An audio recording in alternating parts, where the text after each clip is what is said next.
Membri tal-Protezzjoni Ċivili matul il-lejl ta' bejn il-ġimgħa u s-sibt kienu involuti f'ħidma ta' tifi tan-nar f'każ li fih inqered van ta' tip Citroen Berlingo u li wassal għal ħsara kbira fi triq Santu Wistin fil-Ħamrun.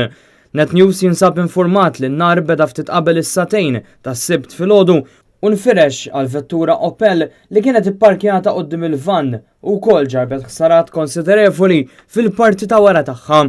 Il-każ wassal ukoll biex ħadu n-nar il-faċċati ta' residenzi biswit l-istess vetturi.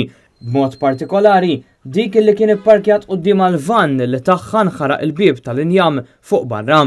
Fortunatament ħadd ma weġġa f'dan l-inċident. L-investigazzjonijiet tal-Pulizija dwar dan il-każ għadhom għaddejjin. Dan huwa t-tieni każ simili fi ftit ġimgħat u fl-istess triq, hekk kif fi 17 ta' Awwissu li għadda nar beda minn BMW iżda nfirex għal fuq vettura oħra ta' tip Alfa Romeo u għamel ukoll ħsara f'residenza.